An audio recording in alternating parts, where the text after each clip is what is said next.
hope you've had a really lovely day doing all of your distance learning. You all know how much I love this time of the day. I absolutely love our 3 o'clock read. So I hope that you're ready to enjoy it with me.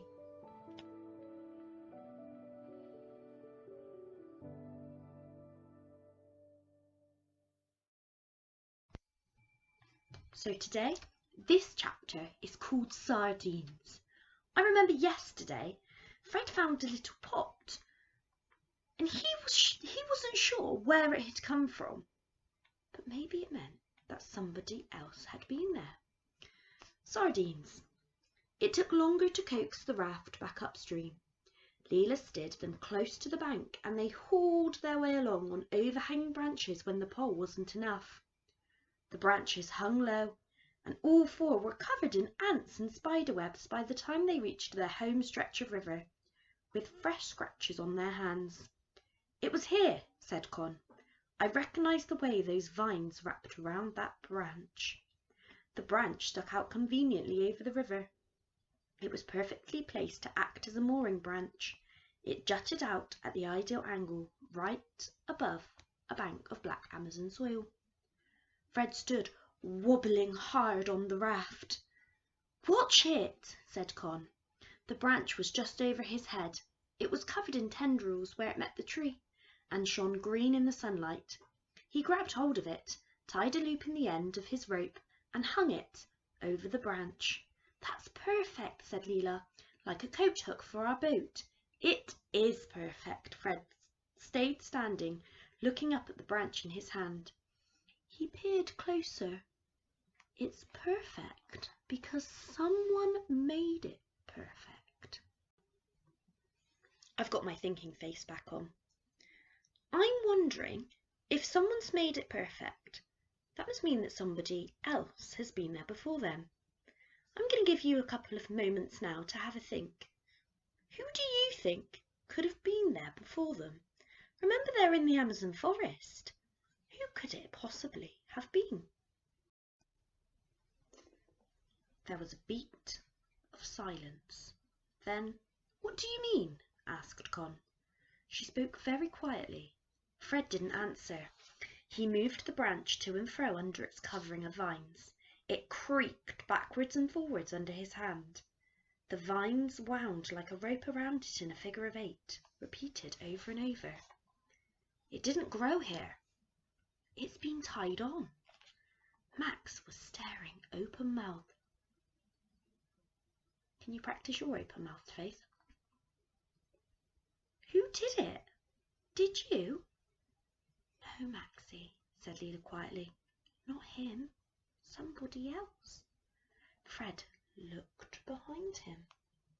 A gust of wind caught a pile of fallen leaves and spun them across the forest floor.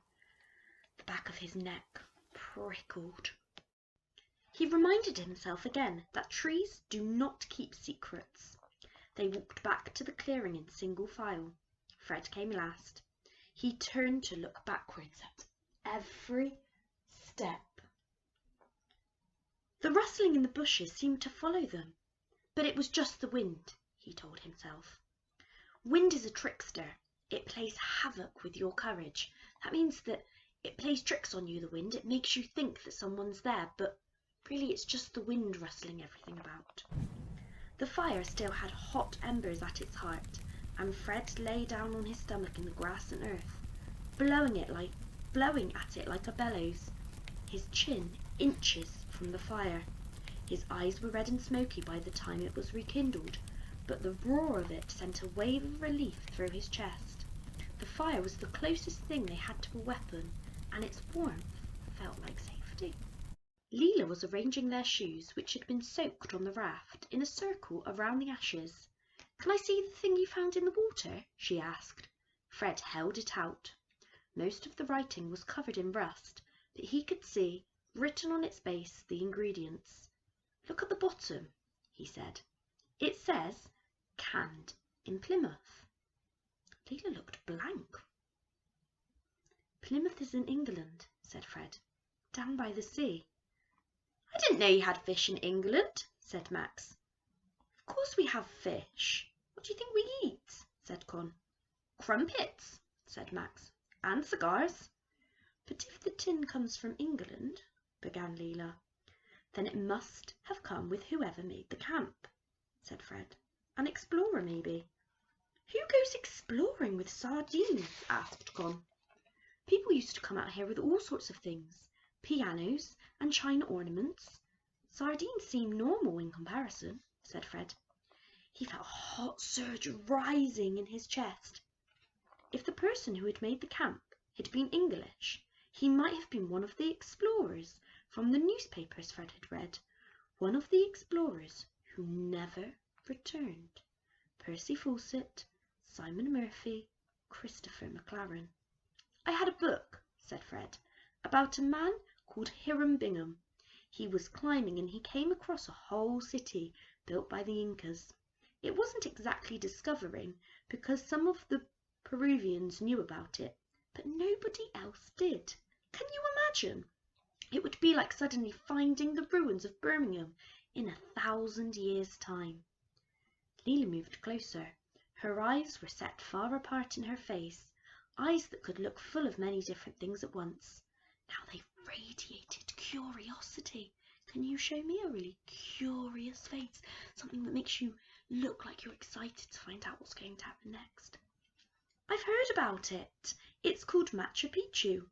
"Yes, that was the name. Usually, though, the men just go missing." "Like us?" said Max. "Sort of," said Fred. "Except usually it's because they're dead, which we're not." "Yet," said Con ominously. Fred ignored that. "And there was this man called Percy Fawcett.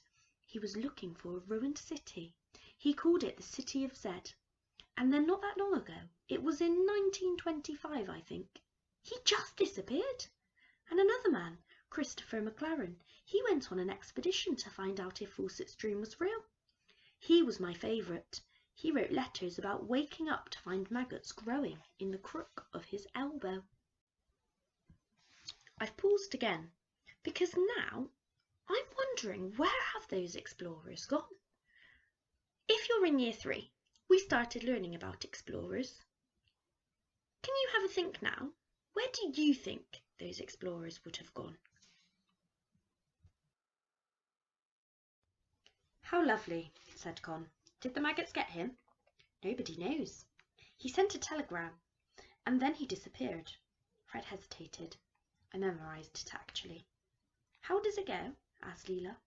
Fred cleared his throat. "Just a line from this last outpost of civilization to advise you that I am about to go out of communication. I am well and fit, and there is every hope of a successful issue to the expedition, risky as it is in some ways." Con raised both eyebrows. "He sounds fun."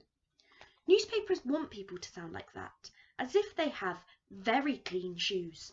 But I know he wasn't like that. The other men said he was the maddest and bravest of a mad, brave generation." "Why did you memorise it, though?" Fred blew on the fire again so they wouldn't see his face reddening. "Just like the idea that there's still things we don't know. At school it's the same thing, every day. I liked that it might be all right to believe in large, mad, wild things. I want you to have a little think now. What mad and wild things do you think Fred is thinking about?" The journey on the raft had taken up the whole morning, but still the afternoon stretched ahead of them, thick and green and vibrating with heat. "We need more wood," said Fred. They would burn through what they had by the time dark came. They needed so many things, he thought. Food, and a plan, or a map, or a passing ship. But at least wood was something he knew where to find. His vision swam as he stood. He was growing weaker, and the blood in his veins felt thinner, probably because he's not eating properly, because he's stranded in the Amazon rainforest. At first, Fred went fast, his head down, marking the trees with an X scratched in the bark, watching his feet among the roots and fallen branches. But soon he began to slow. There was so much to look at, so much that was strange, so much that was new and vast and so very palpably alive. The trees dipped down their branches, laden with leaves broad enough to sew into trousers. He passed a tree with a vast termite nest, as big as a bathtub, growing around it. He gave it a wide berth. The greenness which had seemed such a forbidding wall of colour was not, up close, green at all, Fred thought. It was 1,000 different colours, lime and emerald and moss and jade and a deep dark, almost black green, that made him think of sunken ships. Fred breathed in the smell. He'd been wrong to think it was thick, he thought. It was detailed. It was a tapestry of air. The trees clustered more closely together the further he walked. The light grew dimmer, though he was sure it was still mid-afternoon, a deep green filtering down through a roof of leaves and vines. He heard something move in one of the green bushes that clustered around his feet. "Hello?" he called. He stepped backwards. "Hi?" As he called, something sharp scraped against his arm. He jumped and leapt away, swearing, and felt his mouth fill with the taste of fear, bile, and tin.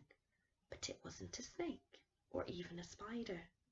"Being stupid," muttered Fred. "It was just a bush." Or perhaps it wasn't even a bush. He leant closer. It was a clump of spiky fruit.